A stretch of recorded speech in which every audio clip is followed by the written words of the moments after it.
komunikimet që kemë pasur, gjithmonë përflasim për ndjenjat përzira, është për thirrje e dhimbjes, megjithatë është shpresë që të paktën nëse dhimbja nuk largohet asnjëherë, po nëse do të kemi një lehtësim të dhimbjes ose më shumë temë, do të kemi një mundësi që këtij ankthi të pritjes të vijë fundi. Prandaj e kam thënë gjithmonë dhe mos mbes borxh ose jo, do të ishte jo korrekt nga ana ime që edhe sot mos ta potencoj që si komision qeveritar gjithmonë kemi vlerësuar dhe kemi shprehur mirënjohje më thellë për familjet e familjarët e personazhit zhdukur. Është e pashpjegueshme se si përkundër kësaj dhimbje, përkundër këtij ankthi të pritjes, këto familje gjejnë mundësinë, forcën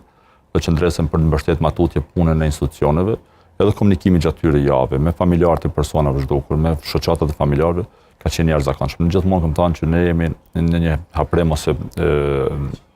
angazhim përbashkë me familjet e familjarët e personave zhdukur. Dhe kam thënë gjithmonë, o tash me përsërit të asaj që përsëris e di që nuk është e tepërt, familjet e familjarët e personave zhdukur janë njerëz më të fisnik se kësaj shoqënie. Domthonë është e pashpjegueshme se si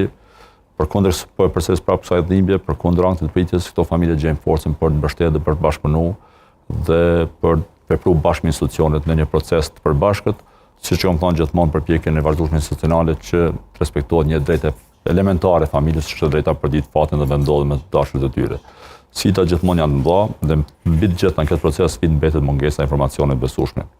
Prandaj çdo informacion që është sigurisht nga ana e institucioneve të Kosovës, përfshirë edhe informata për këto tri lokacione gjithmonë adresohet me prioritetin e duhur. Megjithatë sfida mungesës së informacioneve besueshme pashmangshëm do lidhet me mungesën e gatishmërisë ose mungesën e bashkëpunimit nga pala serbe, nga institucionet e Serbisë, nga Beogradi zyrtar, të cilët këto 27 vite, në këtë rast nuk është që kanë dhënë ndonjë shenjë që do të shkputen nga kaluara tyre kriminale, përkundrazi. Edhe veprimet e fundit përkundër punës që bëhej në këtë rast në ndryshimin e të vërtetës në lokacionet e varre masive në zonën e Zubin Potokut, ne kishim veprime që sfidonin